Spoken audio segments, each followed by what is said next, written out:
Greetings and salutations from Mentone, Alabama.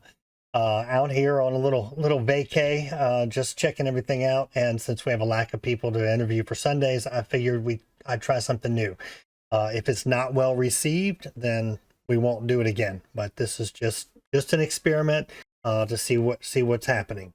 I have 6 short videos from social media influencers that are out there on mainly TikTok, and they only have a very short window to say what they need to say, so it's hard to put all the proof in. I've tried to contact most of them.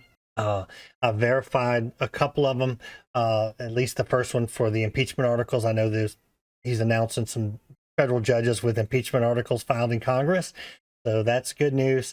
And if you have comments on these videos, put video 1 in the comments you have, video 2, 1 through 6, and let's have a discussion about any of these that sound interesting to you.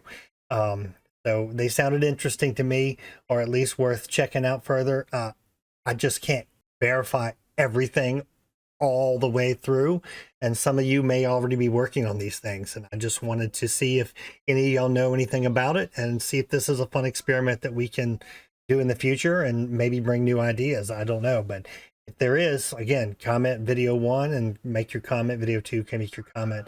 And so it's 1 through 6. The third one's about using the 1983 statute, 42 USC 1983. The third one's about an obscure common law court. Supposedly, this guy says it's the only one in the nation.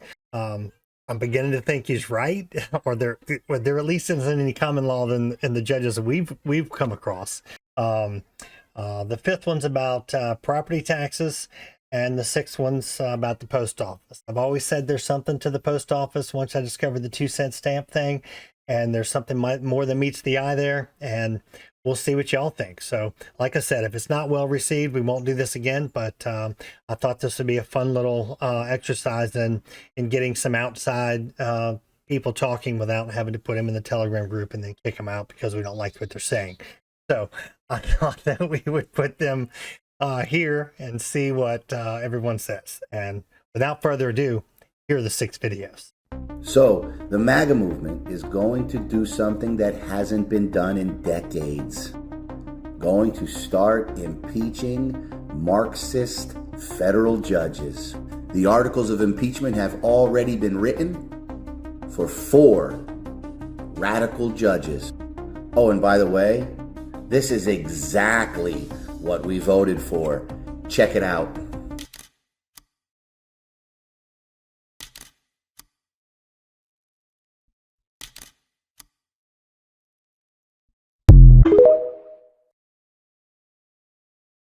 Mastering the courtroom polite and professional challenge to jurisdiction.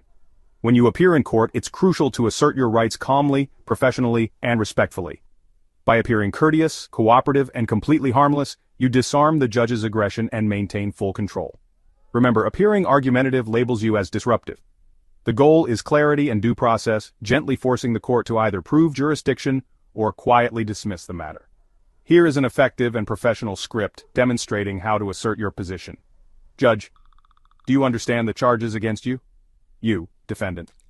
Your Honor, respectfully, I am here under special appearance, sui juris, in propria persona, not pro se, under threat, duress, and coercion. I come in good faith seeking clarity and proper due process.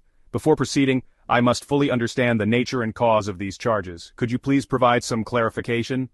Judge, what exactly do you need clarified? Your Honor, could you please inform me whether this matter is civil or criminal? Judge, this is a criminal matter. Thank you, Your Honor. Let the record reflect that this is a criminal matter. Your Honor, the Constitution provides for 2 criminal jurisdictions, common law and admiralty maritime jurisdiction. Respectfully, could you tell me under which jurisdiction this court intends to proceed? Judge, if you do not understand the law, you should seek an attorney. Your Honor, I greatly appreciate your concern. However, I am not seeking legal advice. I am respectfully asking for clarity regarding jurisdiction so that I may participate effectively in my own defense. Could you please identify the jurisdiction clearly for the record? Judge, this is statutory jurisdiction under state law. Thank you, Your Honor. Let the record reflect that this court intends to proceed under statutory jurisdiction. Respectfully, I have reviewed the Constitution and have not found any reference to a statutory criminal jurisdiction. Could the court please clarify or present authority for this jurisdiction? In the absence of constitutional authority, I must respectfully move for dismissal for lack of jurisdiction. Judge, your motion is denied. Respectfully, Your Honor, I am not trying to be difficult. I simply need to know the specific legal authority to ensure fair and proper due process. If no clear authority is available, I must again respectfully move to dismiss this matter for lack of lawful jurisdiction. Judge, where do you currently reside? Your Honor, respectfully, before I answer, can you please explain how my residence is relevant to establishing jurisdiction? Judge, we need your location for jurisdictional purposes. Your Honor, respectfully, I am appearing here under special appearance only, sui juris, in propria persona, not pro se, and I do not voluntarily consent to jurisdiction. I am simply requesting clarity to ensure I understand fully and can comply properly. Until jurisdiction is clearly established, I respectfully reserve my right to withhold such information. Judge, I'm entering a plea of not guilty on your behalf. Objection, Your Honor. Respectfully, entering a plea on my behalf constitutes practicing law from the bench, which may unintentionally violate judicial ethics. I must respectfully move for dismissal based on this improper entry of plea, as it denies my right to due process and voluntary participation. Judge, if you continue this, I will hold you in contempt of court. Your Honor, respectfully, I am not seeking to disrupt these proceedings. I am merely exercising my constitutional right to clarify jurisdiction and understand the nature and cause of the charges. Are you indicating that respectfully requesting clarity and exercising constitutional rights constitutes grounds for contempt? Your Honor, let the record reflect that despite my respectful requests and motions, this court has declined to establish lawful jurisdiction, thereby infringing upon my Sixth Amendment right to due process. Given these circumstances, I will respectfully be filing a writ of prohibition to request a higher court to review and prohibit further proceedings due to lack of proper jurisdiction. By maintaining a polite, respectful, and seemingly harmless demeanor, you prevent the judge from justifiably labeling you disruptive. Your professional approach ensures all jurisdictional issues and judicial misconduct are documented clearly for appellate review or higher court intervention. This approach creates a scenario where the judge, aware of observers in the courtroom, cannot openly ignore your respectful assertions without risking public exposure of improper conduct. You have not given the court a confrontational exit, only a clear and professional way to honorably dismiss the matter or face higher court review. For more insightful tips and strategies on mastering the courtroom, follow us and stay updated with our latest content. If you ever try to sue anybody in the government, like if you ever try to take someone to a federal court, they will presume, the court will presume, and the attorneys opposing you will presume, and you may be dumb enough to use Title 42 USC Section 1983. 42 USC 1983. Don't use it. It's a dumb statute. It's non-positive law. It's an editorial compilation, and it's a fake hoax. But what that statute does is it says, here's your cause of action to sue people in government, which is dumb. How does your cause of action come from legislative enactment when the legislature is derivative to the Constitution, and the Constitution reserves your right for redress of grievance? Your right to redress grievance is your right to sue people. So if your right to sue people is the right to redress grievance, which is outside of government, why do you need the Constitution to create the legislature to write the statute for then you to use the statute to sue somebody? That's dumb. But see, what I just did right there was I just showed you the fundamental distinction between the way attorneys are taught, which is not correct, and the Constitution, which is unstoppable. And that right there is worth, I don't know, however much money that you could go get. But you got to understand, the last thing here, we'll get to the explain sketch. Because attorneys don't know the law, they weren't taught the law, and they never used the law. And now that the government's telling you, now that the government's showing you, now that the government's saying, yeah, we're going to go get them attorneys, there is so much opportunity. Because when it makes sense in your mind that no attorney has ever been taught the law, no attorney has ever used the law, but attorneys are getting rich and they're making money off of what? Court cases? What are those court cases based on? If the attorneys don't know the Constitution, if they never argue the Constitution, and if they never use the Constitution in court cases, what does it tell you about the nature of those court cases? And if you lost money in a court case where an attorney never used the Constitution, doesn't that suggest that the government is colluding with a foreign agency? Because see, the Bar Association is foreign to the government. It's not foreign international, it's foreign by its nature. It's a private membership association that is foreign to the government. So when a foreign association interferes with constitutional obligation and someone in the government goes along with it, you've got someone in the government sworn to defend your rights participating and conspiring with a foreign actor to attack you.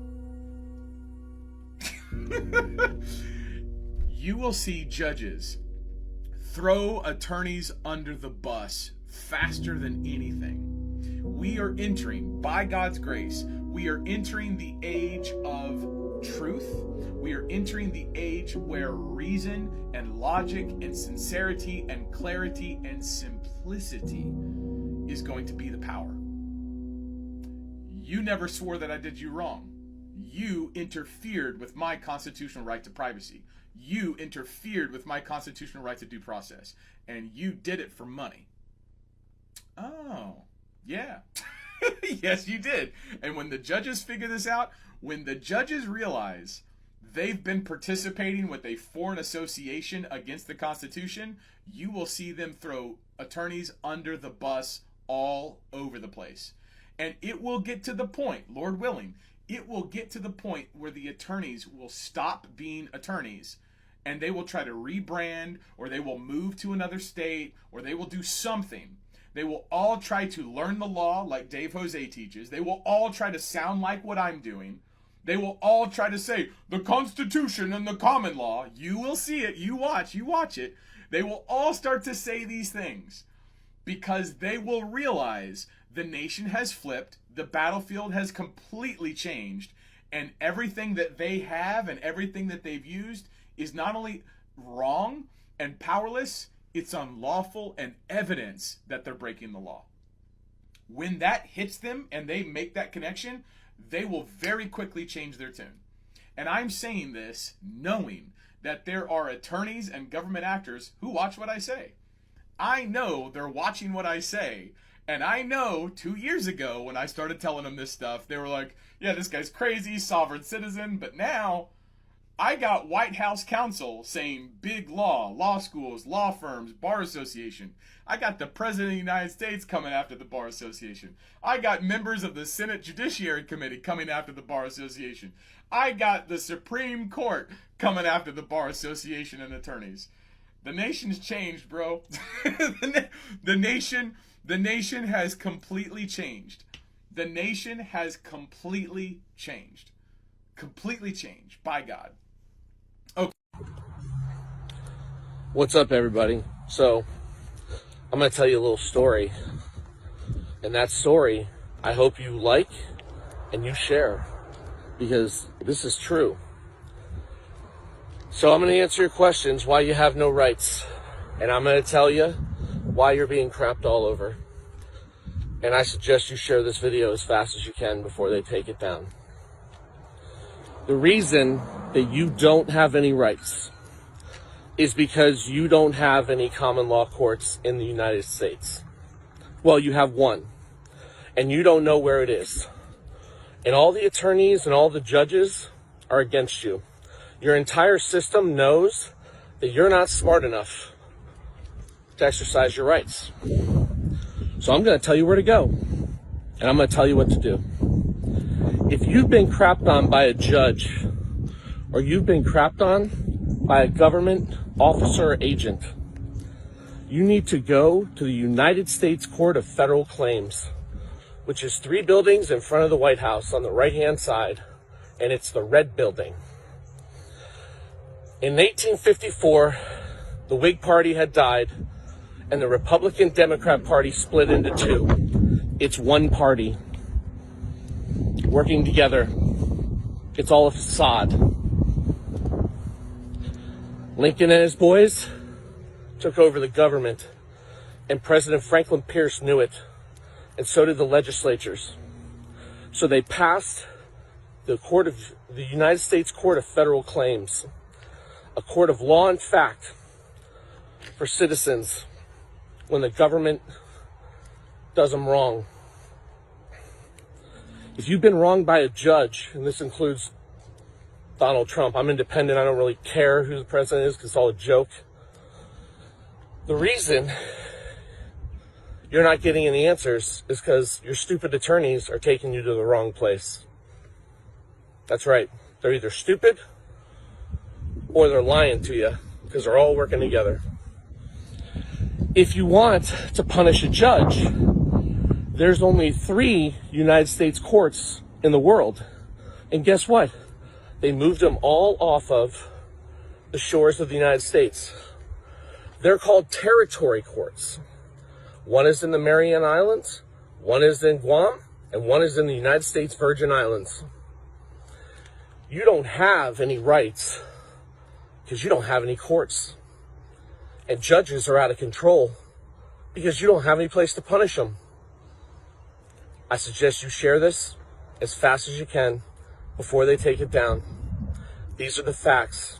The United States Courts of Federal Claims will get you a declaratory judgment of fact and law. The territory court in Guam and the Mariana Islands and the U.S. Virgin Islands will get you to punish judges. Good luck. Have fun. Go get them. Hearing some politician tell me I don't really own my own home because of property taxes is infuriating. Yeah, property taxes, government's dirty little shakedown. It begs one question. What in the actual hell is that about? There's this guy in Pennsylvania, Russ Diamond, who's really nailed it. Boiled down to its very essence, fulfilling the promise of personal liberty is impossible if you can't actually own a piece of real property. Damn straight he's right. Property taxes aren't just a bill. They're a boot on your neck, and it's time we kicked it off. Picture this. You've busted your hump for years. Pouring concrete, driving trucks, teaching kids, whatever the hell it is you do. You save up money, buy a house, maybe even pay it off. You're thinking, this is mine. I've earned it. And then some tax man rolls up, like a sleazy landlord saying, nice place you got here. Fork over a couple grand every year or we're taking it. That's not ownership, folks. That's renting your own damn house from the government. And if you don't pay, they sell it to the highest bidder faster than you can say foreclosure. It's a shakedown, plain and simple, and it's about as anti-liberty as it gets. It's a big lie. We need the money. The suits in the State House will tell you property taxes are the only way to keep the lights on. Schools, roads, fire trucks, the whole deal. I call BS. That's nonsense. I've been to places like Florida and Tennessee where they're raking in cash from sales taxes and tourism while keeping property taxes low.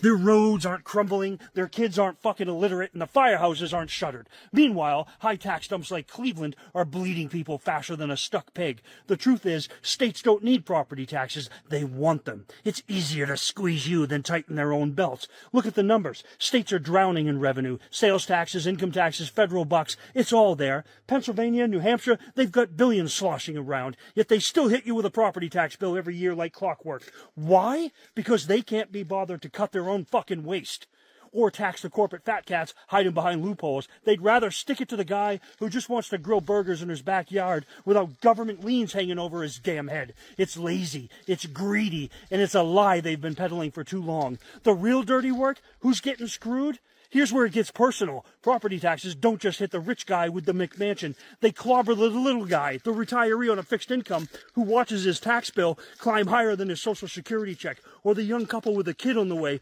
barely scraping by, now facing a reassessment that jacks up their rent to the fucking state. The farmer with a big spread and a small bank account forced to sell off land his family's worked for generations. These aren't freeloaders. These are the people who built this country, and property taxes are kicking them while they're down. And the real kicker, they never stop. You pay off your mortgage, you're still not free. You're 80 years old living off oatmeal and memories, and they still come for you. You miss a payment, and they'll rip your home out from under you like it's nothing. That's not a tax, that's a protection racket. I've seen cleaner deals in a slaughterhouse. It's time to get our hands dirty and fight back. Here's the good news. We don't have to take it. Guys like Russ Diamond in Pennsylvania and Jonathan Martin in Florida, they're out there swinging, pushing bills and amendments to kill this garbage tax once and for all. They're proving you can fund schools and pave roads without turning homeowners into tenants. Sales taxes, user fees, or here's a wild idea, stop blowing money on crap we don't need. It's not rocket science, it's common sense. So you with the toolbox and the mortgage, stand up.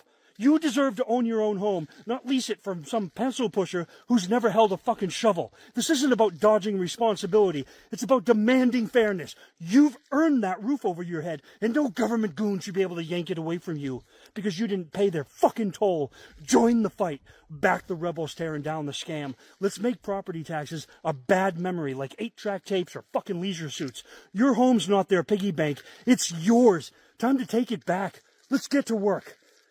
See this shirt? Never back down. Watch your top knot. Follow the link in my profile. Get your own shirt. Let's do this. Now here comes the people talking about the post office. Oh, they're getting rid of the post office. Carriers won't be getting paid as much. We won't be getting our mail. Bro, like none of this stuff y'all saying is making sense, bro. Y'all make it seem like Trump is about to buy it, privatize it, then let the Democrats keep control of it. It don't make no sense, bro. If he really trying to dismantle and get rid of the post office, why would he add it to the Department of Commerce? Y'all don't even know what the post office is. That's the issue with a lot of people talking about this situation. You see those places y'all call banks like Bank of America, Wells Fargo, etc. Y'all get the picture. Those are security transfer agents, bro. So let's say you working, right? And when you get your paycheck comes through the system as credit, right? But when it comes through the bank is the ones that turn your credit into debit. Meaning it's not a bank because they only have no money, bro. They can only transfer it. Now, who has the money? It's the post office, bro. So what y'all think are banks is the post office. That's the only place that has direct access to the treasury. And that is where all credit comes from, the treasury. Meaning everything else going on around now, as in Trump draining the swamp. Meaning at some point in time, they had to go through the post office to access the money out of the treasury. The post office is the place that keeps up the books. This is why everything you see that comes out the post office is time-stamped. Once you finally take time and learn the law, you realize everything has to do with stamps. And the post office is right in the middle of it because it's the only middleman of all commerce. That's why he's adding it to the Department of Commerce. Wake up, people, and stop listening to these people. That makes no sense. Like they not doing any research. They just listen to what they hear on the media, and the media is ran by the demons. Like it blows my mind how much misinformation is being put out, bro. And then they going mad viral, which even aggravates me even more because that's the more people who's gonna be lost in the sauce. Anyway, that's another rant, but y'all know how to keep it. Y'all be guys. Peace.